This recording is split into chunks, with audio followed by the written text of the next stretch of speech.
Crestagliate marchigiane con farina di mais e farina di grano e fagioli borlotti. Buon appetito. La cucina quotidiana, buongiorno. Oggi ricettina marchigiana, crestagliate con fagioli. Crestagliate fatte di farina di grano e farina di mais ed un pochino d'acqua, senza uovo, senza niente, e del sale, naturalmente. Minestra tipica delle Marche. Qualcuno dice che anticamente veniva fatta con la polenta avanzata. Io a casa mia ho sempre visto farla così. Ingredienti: farina di grano, farina di mais, del sale, un pochino di acqua calda. Per il sugo farò un sughetto di fagioli con sedano, carote e cipolla, qualche pomodorino e dei fagioli borlotti in scatola, olio, sale, pepe naturalmente, 60 grammi di farina di grano e 40 di mais, un pochino di sale, e adesso proviamo ad impastare con dell'acqua calda, piano piano, vediamo quello che riusciamo a ottenere. Eccolo qua, ho fatto un piccolo impasto, così, lo lavoriamo un po' e poi lo lasciamo riposare e nel frattempo faremo il sugo. Pronto, lo copriamo con un pochino di pellicola e lo lasciamo riposare. Sugo per i fagioli, un pochino di cipolla, un pochino di carota e un pochino di sedano e lo trittiamo fino fino. Battuto pronto, lo mettiamo in un tegamino, un goccio di olio e mettiamo sulla fiamma. Mentre aspetto il soffritto, trito anche i pomodorini. Questi sono pomodorini del mio orto della scorsa estate, sono buonissimi, congelati ma buonissimi. Già che ci sono, mi macino anche un pochino di borlotti. I borlotti sono buoni ma hanno tanta buccia, preferisco macinarli col passaverdure. Soffritto è ormai pronto, metto giù anche i pomodori,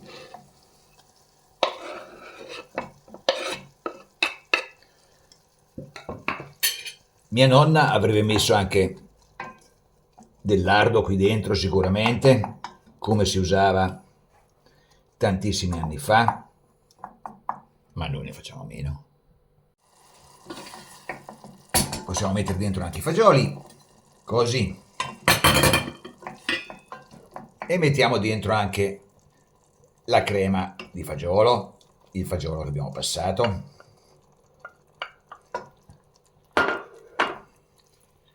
e ci aiutiamo con l'acqua che sta bollendo di qua, l'acqua che ci servirà per cuocere le crestagliate.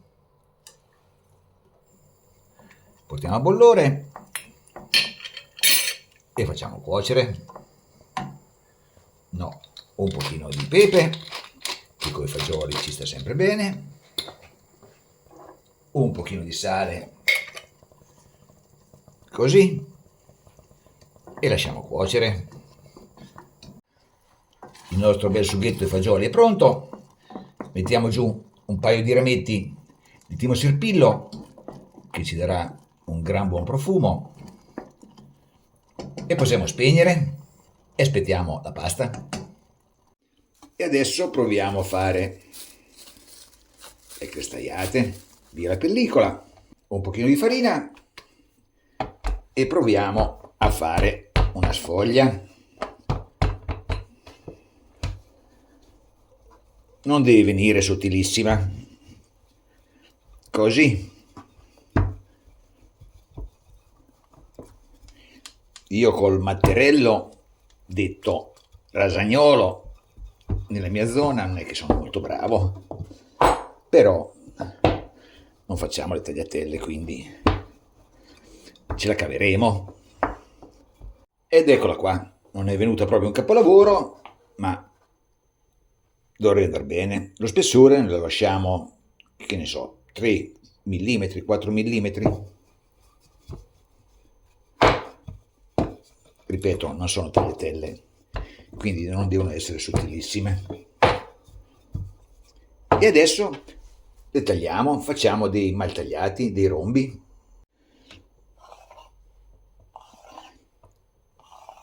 Facciamo a strisce, così. Qui c'è un buco, non fa niente. E poi faremo a rombi, così. Sì. Benissimo. Crestagliate pronte, l'ho messe su un vassoietto per comodità e adesso andiamo a cuocerle. L'acqua sta bollendo, un pochino di sale, non troppo perché il sugo è saporito, e adesso li cuociamo qua dentro. Poi metteremo dentro il sugo, li cuociamo, li facciamo come una minestra, proprio come facevano i miei nonni. Giù le crestagliate. Tenderanno anche un pochino a ispessire l'acqua perché perderanno un pochino di farina, così, e lasciamo cuocere. Nel frattempo togliamo i rametti di Timo Serpillo dal sugo e aspettiamo. Se l'acqua di cottura è troppa, ne togliamo un pochino. Ci regoliamo secondo di come ci piace la minestra, più o meno prodosa. Ormai siamo avanti con la cottura, metto giù tutto il mio sughetto, così, e facciamo cuocere perché ci vuole. Ormai ci siamo, possiamo spegnere. L'ultimo giro di pepe, che coi fagioli ci sta sempre bene. Spegniamo e lasciamo riposare. E adesso, per finire, una bella grattugiata di parmigiano reggiano sopra, crestagliate marchigiane con farina di mais e farina di grano e fagioli borlotti. Buon appetito!